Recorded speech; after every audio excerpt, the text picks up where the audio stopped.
Good evening. Thank you very much for your time. Could you tell us what led to the decision to reduce the number of grades going back?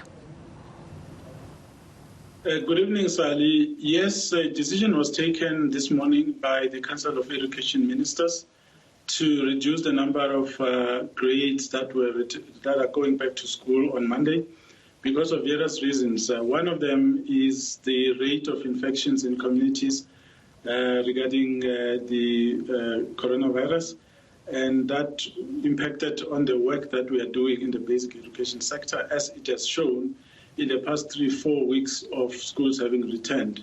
And we have learned some lessons from that, and we felt, therefore, that based on the inputs from the reports that were compiled by colleagues in provinces, but also based on the monitoring and evaluation report, which was compiled by the NECT-led consortium, it was therefore decided that it would be ideal for the number of learners to be reduced only 3 grades from Monday, the 6th of July. All right, to just slow down the phasing in. I'm sure you're aware of the Gauteng media briefing today. The Premier saying the storm is here, it's happening. And I'm just wondering whether it's wise to keep schools open in the middle of winter, in the middle of a pandemic, as our infections are rising. I mean, should any grades be going back to school on Monday?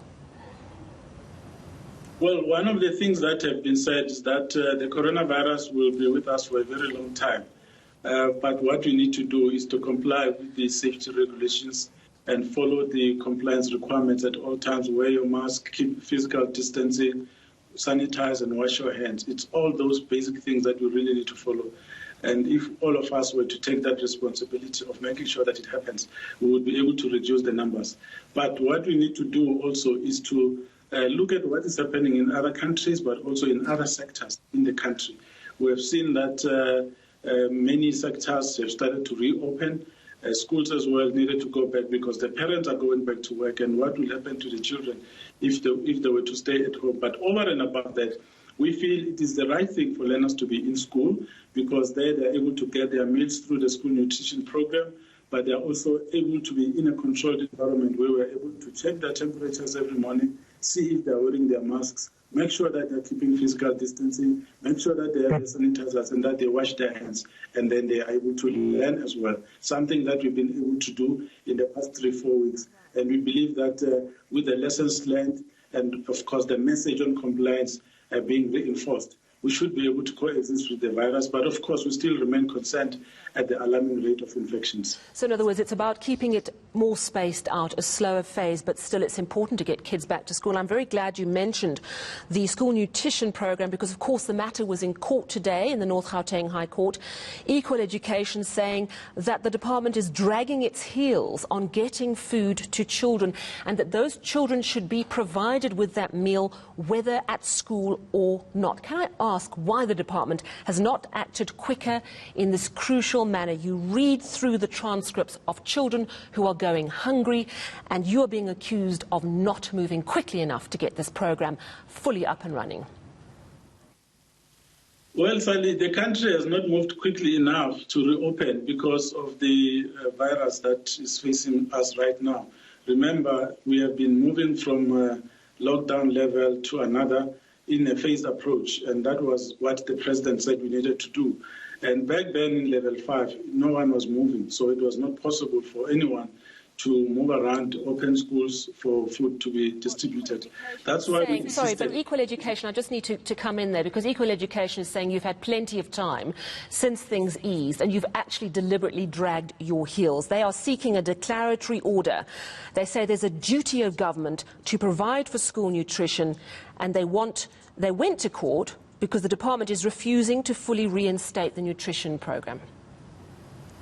That's completely incorrect, Sally. We are feeding in all provinces, and we are feeding even those learners that are not yet back in school. We've been sharing images of that feeding of learners in different provinces, where learners are going to school to collect their meals. In fact, we even said that you don't need to go to your own school, go to the nearest school because of the transport challenges that might arise. So feeding is taking place. I think the court documents are outdated because the matter was taken to court several weeks ago, and since then things have moved. Schools have reopened, teachers are back in school. We are now able to implement this program for those learners that are back and those that are still at home. We're able to do that. I hear you. The court matter. The court is saying that the Equal Education is saying that authorities only sprang into action when this court application was launched. They say it's been chaos and confusion. Can you give me an assurance tonight that every child, whether back at school or not, who needs a meal, and there are over 9 million children, is getting a meal? Sally, we have said that the feeding is taking place in provinces, and we've been sharing the images of such happening. What we are doing now, we are basically giving me an opportunity to call on all other kids that are not yet back in school to go to a nearest school to get their meals. And that is one of the options that we've also outlined in our court documents, that it is there for learners to apply, but they need to work with their parents, because we don't want a situation where learners just wander off without anyone knowing where they are in this environment of COVID-19. So feeding is taking place, and we'll continue to do that.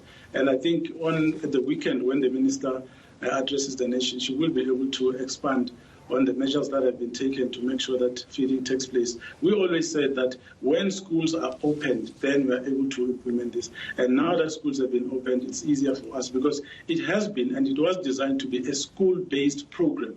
And that's the only place that we are able to operate from insofar as this particular program is concerned. Thank you very much. Elijah Mhlanga, Department of Basic Education spokesperson, speaking about the school nutrition program, and also that grades R6 and 11 only will be going back to school on Monday.